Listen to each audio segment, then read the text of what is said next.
Agradeço, ministro Luiz Fux. Passo a palavra ao procurador-geral. Obrigado, ministro relator. Eu saúdo o general e os seus ilustres advogados. E a minha indagação, senhor presidente, é o seguinte: nas buscas e apreensões que foram realizadas na sede do Partido Liberal, foi encontrada na mesa do assessor do general que está sob interrogatório, o assessor dele chamado Coronel Flávio Botelho Peregrino, uma pasta com o nome Memórias Importantes. E nessa pasta continha um esboço da denominada Operação 142.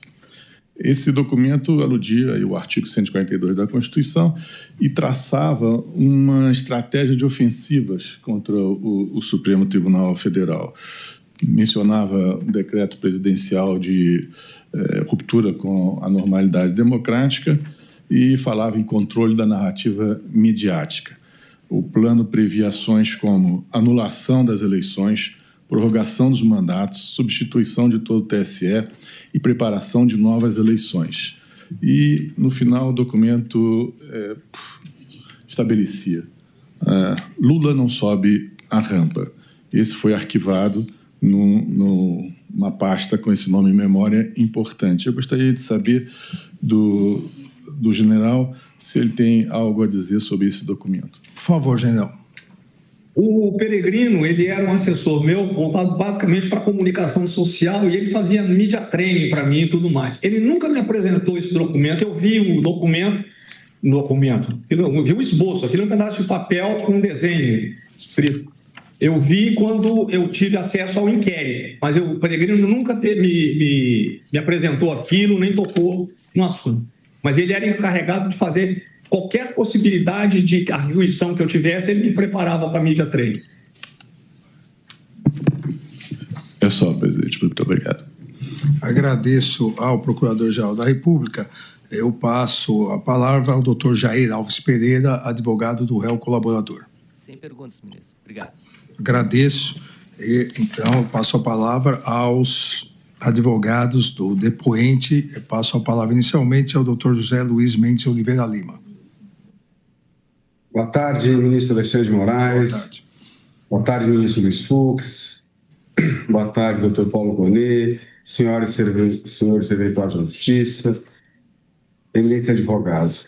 Boa tarde, general Braga Neto. Boa tarde. No ano de 2021, Sim. foi instituída a Comissão de Transparência Eleitoral. As Forças Armadas naquela oportunidade foram representadas pelo general da divisão Éder Garcia Portela. Sim. Durante as eleições de 22, essa comissão fez um relatório de fiscalização do sistema eletrônico. O senhor teve ciência desse relatório, general? Eu sabia que tinha o relatório, mas eu tenho por norma, toda vez que eu saio de uma função, eu não me intrometo mais naquele local.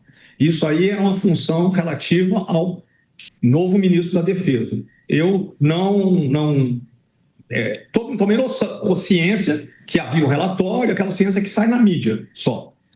Em novembro de 22, general, o senhor recebeu do Mauro Cid um documento nominado. Sim. Bolsonaro Minuto Defesa 0611, semifinal. Interessado ao então ministro da Defesa, general Paulo Sérgio Nogueira de Oliveira. Esse documento aponta supostas fraudes nas urnas eletrônicas. O senhor participou, objetivamente, da elaboração desse documento? Eu, para ser sincero, tinha muito documento que eu recebia muita mensagem. Então, eu não me lembro nem de ter recebido esse documento. Tá? Não me lembro de ter recebido e não participei essas reuniões que tratavam sobre questões de urnas eletrônicas, eu não participava delas. E por que o Mauro Cid teria encaminhado isso ao senhor?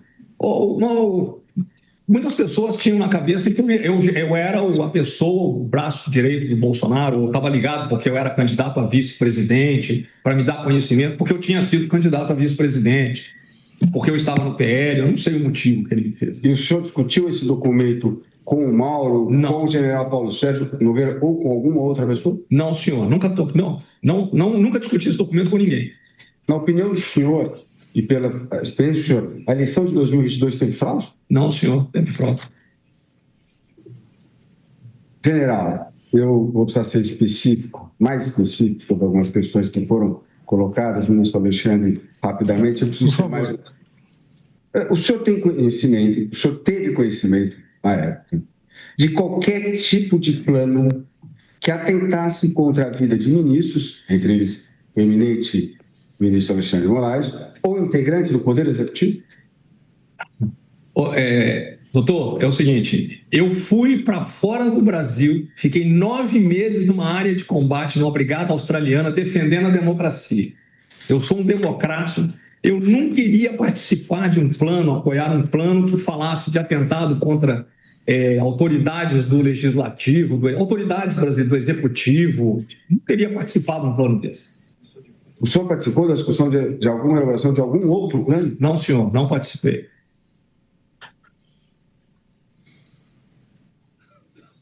O senhor participou de alguma discussão? O senhor se manifestou em algum momento a favor de uma intervenção militar em 2022? Nunca. Primeiro, nunca ouvi falar em intervenção militar. Nunca ouvi falar. Essa palavra golpe apareceu na mídia, né? Nunca tinha ouvido falar isso dentro do palácio com o presidente Bolsonaro, nem com ninguém. Então, nunca ouvi falar, nunca participei de nada disso.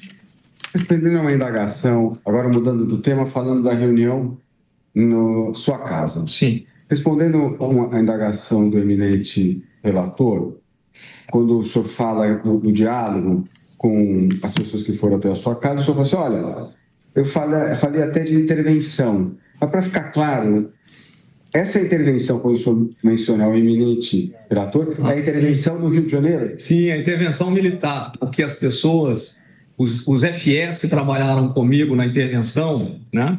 Normalmente eu só tinha contato com o comandante do batalhão, é claro, não falava com eles. Mas os FS tinham uma certa, vamos dizer assim, um respeito muito grande por mim. Né? Então é a intervenção na segurança pública do Rio de Janeiro. O senhor assistiu ontem o interrogatório do tenente-coronel, do réu relator Mauro Cid. Para você ficar bem claro, ele disse que ele ficou 15 ou 20 minutos na sua casa e que depois ele saiu. Para ser bem claro, o senhor disse que ele ficou todo o tempo na sua casa? Ele ficou o tempo todo na minha casa e quando eu tive acesso a essa documentação, a essa petição do Hélio Ferreira Lima, que eu nem sabia que tinha essa petição dele, ele conta a história exatamente como foi. Eles chegaram, subiram, não me conheciam, queriam me conhecer por eu ser uma pessoa de certo renome, falaram amenidades, porque a distância era muito grande, eu os recebi muito bem, e saíram os 3 juntos, sendo que ele diz que ele e o outro foram, não esqueço até o nome do outro menino, foram para o Casa Doce, e o Cid tinha falado que tinha voltado para o Planalto. Então ele faltou com a verdade? Ele faltou com a verdade. Tem um trecho, general, quando o colaborador presta depoimento no Supremo Tribunal Federal, em 21 de novembro de 24, ele afirma o seguinte: de Oliveira já conhecia o general Braga Neto anteriormente. Parece que já tinha servido com ele no Rio, na intervenção, né? Com trabalho de forças especiais. Tinha uma ligação muito próxima ao general. Está na peça 77, né? Página 623 da PET 11767. O senhor, de fato, tinha uma ligação muito estreita, muito próxima ao Major de Oliveira? É verdade essa afirmação? Não é verdade.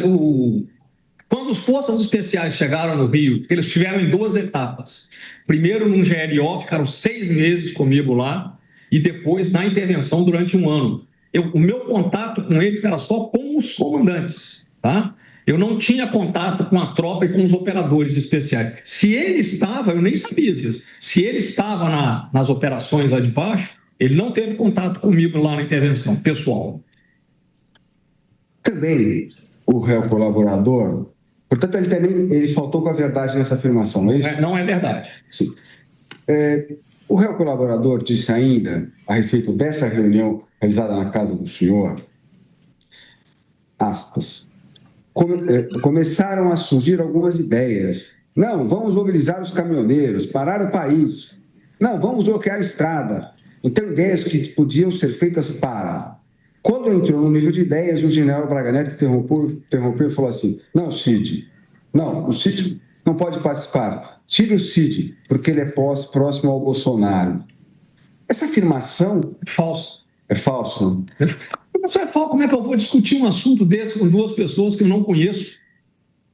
Eu só os recebi porque o Cid, eu conheci o Cid, e ele disse que as pessoas queriam me cumprimentar. E eu tinha mudado o meu modo. Antigamente eu não tirava nem foto. Não recebia as pessoas. E aí eu fui aprendendo com o presidente Bolsonaro que eu tinha de dar atenção, etc. E eu estava trabalhando no partido. Foi simplesmente porque eu saí da campanha.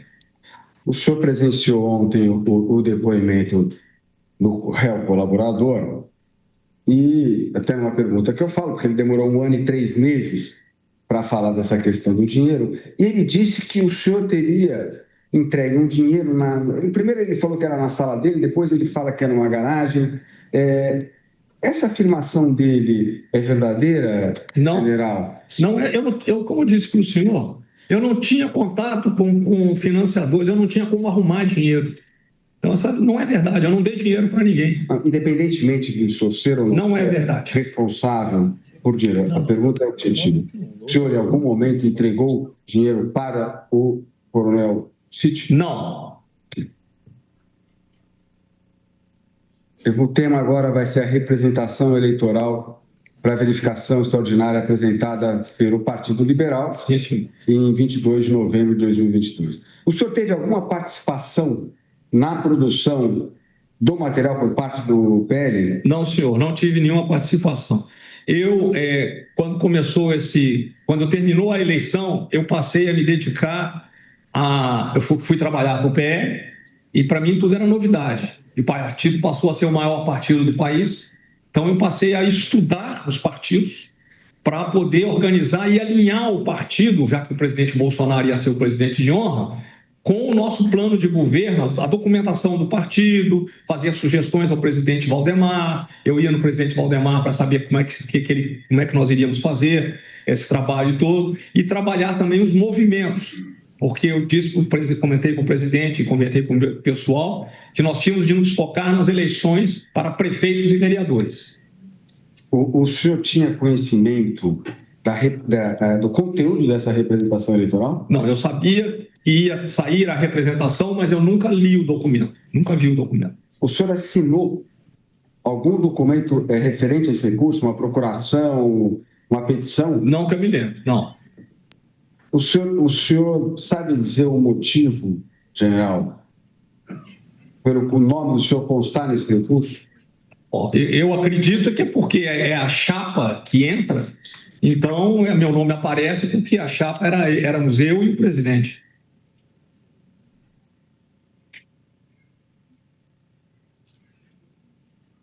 Em dezembro de 22, sim, o senhor teve uma série de trocas de mensagens com Ailton Gonçalves Barros. Quando o senhor conheceu o senhor Ailton Barros? Eu não conhecia o Ailton, eu fui conhecer o Ailton no PL. Tinham alguns candidatos lá do Rio de Janeiro que vieram e me chamaram para poder tirar foto com os candidatos. Foi quando eu conheci o Ailton. Eu conheci o Ailton de nome no Exército, porque ele tinha sido excluído do Exército. E como é que ele consegue o seu WhatsApp? Todas as pessoas que iam lá pediam meu telefone, eu pegava o meu telefone com o secretário, todos eles pegavam o meu, tentavam pegar o do Bolsonaro, às vezes pediu do Bolsonaro, ele mandava eu dar o meu. O senhor fez alguma reunião com ele? Nunca tive reunião com o Ailton. Ele é uma pessoa influente no Exército? Não, o Ailton foi excluído do Exército, não tem influência no Exército.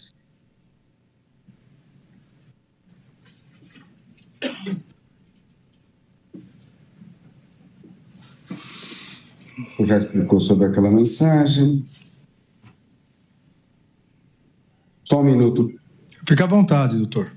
Que várias já foram feitas, eu não quero tomar mais o tempo de Vossa Excelência.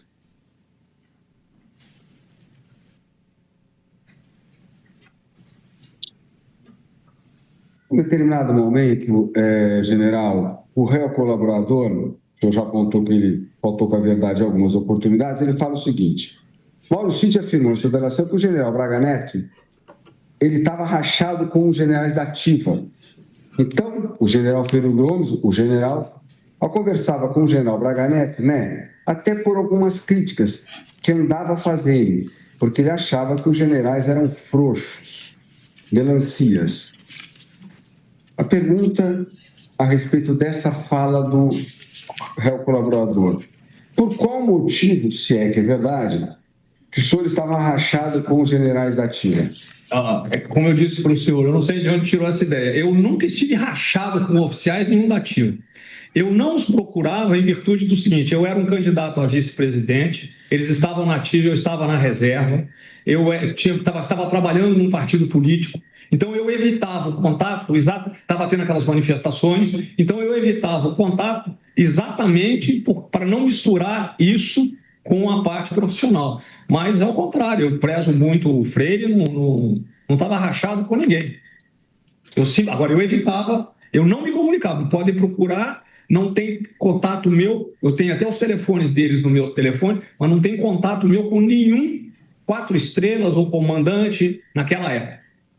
General, o senhor, em algum momento, o senhor teve alguma discordância em relação ao general Freire Gomes e ao brigadeiro Batista Júnior? Não é discordância, eu não concordava, só é uma questão de empatia.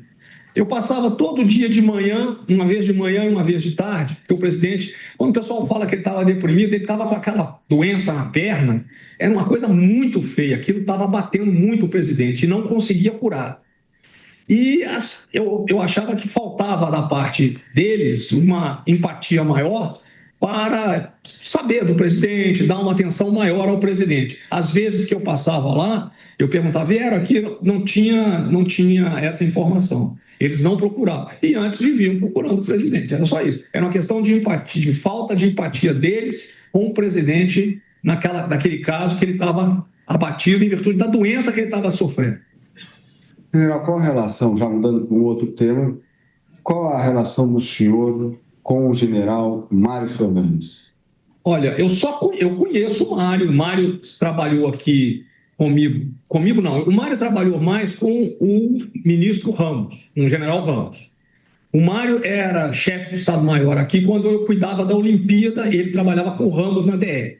Depois ele foi com o Ramos para o Palácio e trabalhava com o Ramos. Primeiro, eu acho que ele foi chefe de gabinete, depois ele foi secretário executivo. Então, o contato meu com o Mário era esse. Um militar considerado um excelente profissional, mas ele não tinha contato direto comigo, não tinha muito contato comigo. O acampamento, o tema agora é acampamento. O senhor, de alguma forma, tentou interferir na atuação da Polícia Federal que realizou apreensões nos acampamentos? Nunca. Eu não tinha nem poder para isso. Eu saí do governo, deixei o Ministério em 31 de março e deixei o governo 1º de julho. Né? Gabinete de crise. Sim. Foi apreendido um HD que possui um documento chamado Gabinete de Crise, na qual consta o nome do senhor como coordenador geral desse gabinete de crise. O senhor tem conhecimento desse documento? Só fui saber disso quando apareceu na mídia. Tá? Apareceu na mídia.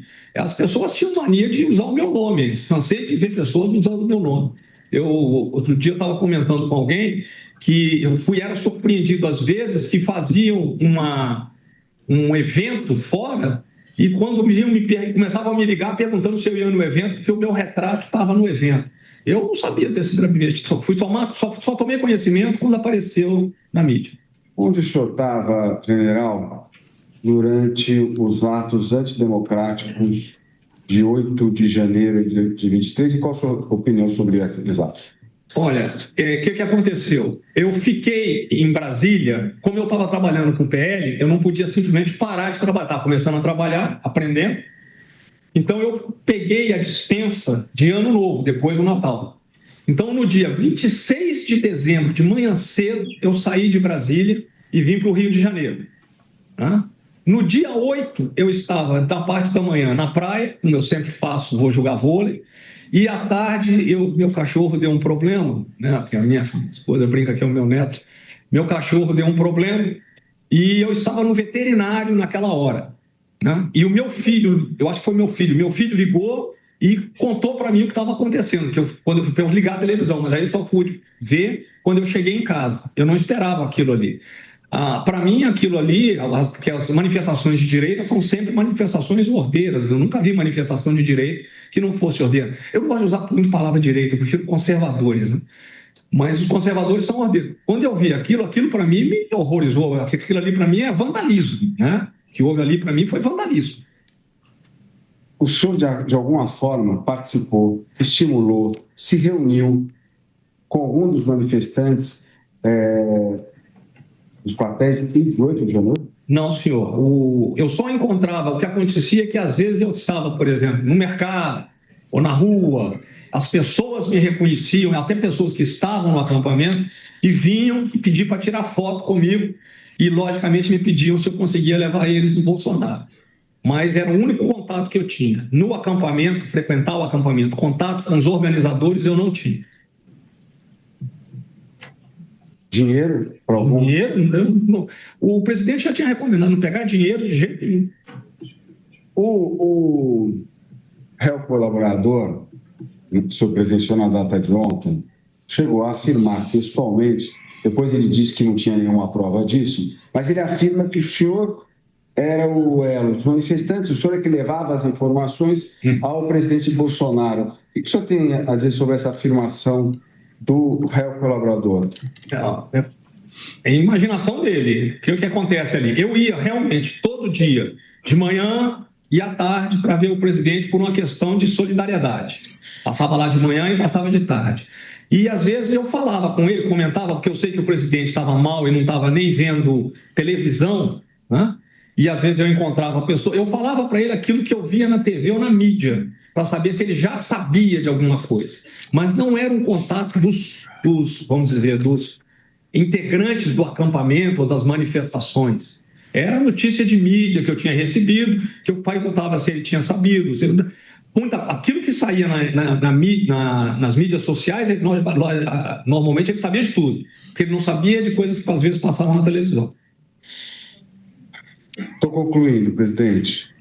O réu colaborador, Mauro Cid, também informou que o senhor, vou ler, intermediou, agora eu não sei quais eram os contatos dele, para que os caminhoneiros não parassem no país, para que não tivesse nada de pesado. O senhor confirma essa afirmação feita pelo réu colaborador? Negativo. O próprio presidente já disse que quem fez a mensagem para os caminhoneiros foi ele. Eu não tinha contato com essas pessoas, não. Não sabiam nem quem eram os integrantes desses caminhoneiros. Presidente, satisfeito, mais uma vez eu agradeço a atenção e a paciência de Vossa Excelência com a defesa.